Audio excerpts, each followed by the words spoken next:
کسی گاؤں میں ایک دھوبی رہتا تھا۔ اس دھوبی کا ایک گدھا بھی تھا جس سے وہ اپنے روزمرہ کے کام لیا کرتا تھا۔ دھوبی اپنے گدھے کو پیار بہت کرتا تھا لیکن اسے خوراک دینے میں بہت کنجوسی کرتا تھا۔ بیچارہ گدھا اتنا کمزور ہو گیا کہ گھر لوٹتے وقت بیچ جنگل میں بوجھ کی طرح سے لڑکھڑا کے گر پڑا۔ دھوبی کو اپنے اس گدھے پر بہت ترس آیا اور سوچنے لگا کہ کاش میں اسے اچھی خوراک دے پاتا۔ دھوبی آگے بڑھا تو اسے ایک مردہ شیر ملا۔ دھوبی کو اچانک خیال آیا اور اس نے شیر کی کھال کو گدھے پر لاد کر گھر لے آیا۔ شیر کی کھال کو دھوبی نے اپنے گدھے کو پہنا دی اور اس کا بھیس بدل دیا۔ اب دھوبی نے اپنے گدھے کو کھیتوں میں چھوڑ دیا۔ کسانوں نے شیر کو دیکھا تو خوف سے بھاگ گئے اور گدھا بے خوفی سے چرتا رہا۔ صبح ہوئی، دھوبی اس گدھے کو گھر لے آیا۔ کئی دن یہ سلسلہ چلتا رہا۔ گدھا اب موٹا ہو گیا تھا۔ وہاں کسان فصلوں کے نقصان کو دیکھ کر پریشان تھے۔ انہوں نے چھپ کر انوکھے شیر کو دیکھا جو گوشت کھانے کی بجائے گھاس کھاتا تھا۔ اسی اثنا میں گدھے نے ڈھینچوں ڈھینچوں کی آواز نکالی۔ کسان چونک گئے۔ اچھا، تو ہم بیوقوف بن رہے تھے، یہ شیر کی کھال میں گدھا ہے۔ تمام کسانوں نے مل کر گدھے کو پکڑ کر بہت مارا اور اس کا کام تمام کر دیا۔ دھوبی روز کی طرح صبح اپنے گدھے کو لینے آیا تو اپنے گدھے کو مرا ہوا پایا اور اس کو دیکھ کر دھک سے رہ گیا اور سوچنے لگا کاش میں ایسا نہ کرتا تو آج میرا گدھا نہ مرتا اور وہ میرے پاس ہوتا۔ دھوبی افسوس سے ہاتھ ملتا رہا اور چپ چاپ کھڑا رہا، اور کر بھی کیا سکتا تھا؟ اگر وہ کسانوں سے کچھ کہتا تو کسان گدھے کی طرح اس دھوبی کو بھی بہت مارتے۔ ایک انگریز سے ملنے اس کے کچھ دوست آئے۔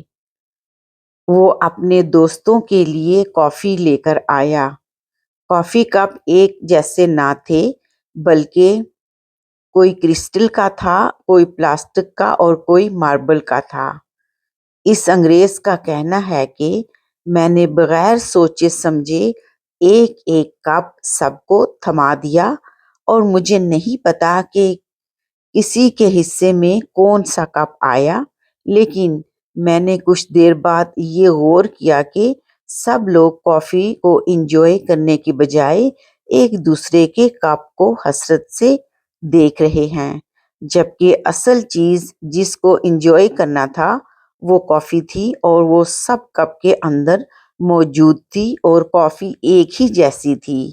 یہی حال زندگی کا ہے جو کہ سب کو ایک جیسے ملی دکھ اور سکھ کے ساتھ، لیکن ہم دوسروں کی زندگی کو حسرت کی نگاہ سے دیکھتے رہتے ہیں اور اپنی زندگی انجوائے نہیں کرتے۔ اپنی چائے اور اپنی کافی کو انجوائے کیجئے جو کہ آپ کو سکون دیتی ہے۔ شیخ سعدی رحمۃ اللہ علیہ اور ان کا بیٹا تہجد پڑھ رہے تھے۔ دعا کے بعد بیٹا بولا، بابا جان سب سو رہے ہیں اور ہم عبادت کر رہے ہیں، نماز پڑھ رہے ہیں، نوافل ادا کر رہے ہیں، اللہ کو یاد کر رہے ہیں۔ شیخ سعدی رحمۃ اللہ علیہ نے اپنے بیٹے کو جواب میں اتنی خوبصورت بات کہی۔ وہ بات یہ تھی، اگر دوسروں کے عیبوں پر نظر رکھنی تھی تو بہتر تھا کہ تو بھی سویا رہتا۔ مجھے بھی تیرے آنے سے خوشی ہوتی ہے۔ ایک عورت بڑی کثرت سے عبادت کرنے والی تھی۔ جب اس کا انتقال ہونے لگا تو اس نے اپنا سر آسمان کی طرف اٹھایا اور کہا، اے وہ ذات جو میرا توشہ اور جو میرا ذخیرہ ہے اور جس پر زندگی موت میں بھروسہ ہے، مجھے مرتے وقت رسوا نہ کرنا اور قبر میں مجھے وحشت میں نہ رکھنا۔ جب وہ انتقال کر گئی تو اس کے لڑکے نے یہ اہتمام کیا کہ ہر جمعہ کو وہ ماں کی قبر پر جاتا اور قرآن شریف پڑھ کر اس کو ثواب بخشتا اور تمام قبرستان والوں کے لیے دعا کرتا۔ ایک دن اس لڑکے نے اپنی ماں کو خواب میں دیکھا اور اس سے پوچھا، اماں تمہارا کیا حال ہے؟ ماں نے جواب دیا کہ موت کی سختی بڑی سخت چیز ہے، میں اللہ کی رحمت سے قبر میں بڑی راحت سے ہوں اور ریشم کے تکیے لگے ہوئے ہیں، قیامت تک مجھ سے یہی برتاؤ رہے گا۔ بیٹے نے کہا کہ میرے لیے خدمت ہو تو کہو امی جان۔ ماں نے کہا، بیٹا ہر جمعے کے دن میری قبر کے پاس آ کر قرآن شریف کی تلاوت کرتے ہو، اس کو نہ چھوڑنا، اور جب تو قبرستان میں آتا ہے تو سارے قبرستان والے خوش ہو کر مجھے مبارکباد دیتے ہیں، مجھے بھی تیرے آنے سے خوشی ہوتی ہے۔ ایک شام کسی ہوٹل پہ بیٹھا تھا کہ ایک چرسی نے مجھ سے چرس کے لیے پیسے مانگے۔ میں نے کہا، تجھے کھانا کھلاتا ہوں مگر چرس کے لیے پیسے نہیں دوں گا۔ وہ بولا، کھلانے والا کوئی اور ہے، تم بس چرس کے پیسے دو۔ نہ چاہتے ہوئے بھی میں نے اس کو کچھ پیسے دے دیے۔ جب وہ جانے لگا تو میں اس کے پیچھے گیا کہ دیکھوں یہ جاتا کہاں ہے۔ قریب میں شادی کا کوئی پروگرام تھا، لوگ کھانے کے برتن ادھر ادھر لے جا رہے تھے۔ ایسے میں ایک آدمی سے برتن چھوٹ کے گر گیا، اس نے برتن اٹھایا اور چل دیا۔ وہ چرسی انہی چاولوں کے ساتھ بیٹھ گیا اور کھانے لگا۔ جب اس کی نظر مجھ پر پڑی تو اس نے ایک جملہ کہا جو میرے کانوں میں ابھی تک گردش کر رہا ہے۔ اس نے کہا، اس کے ساتھ تعلقات آج کل کچھ خراب ہیں۔ اس نے آسمان کی طرف نگاہ دوڑا کر کہا، ورنہ برتن ہی میں دیتا ہے، کریم اتنا ہے کہ ناراض بھی ہو تو بھوکا نہیں دیکھ سکتا۔ سبحان اللہ۔ شکر ادا کیجئے، استغفار کیجئے۔ شیخ سعدی رحمت اللہ علیہ اور ان کا بیٹا تہجد پڑھ رہے تھے۔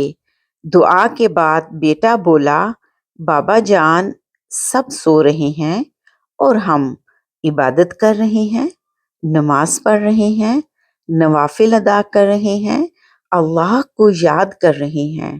شیخ سعدی رحمت اللہ علیہ نے اپنے بیٹے کو جواب میں اتنی خوبصورت بات کہی۔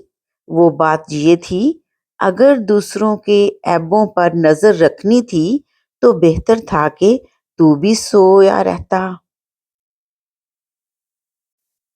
ایک انگریز سے ملنے اس کے کچھ دوست آئے۔ وہ اپنے دوستوں کے لیے کافی لے کر آیا۔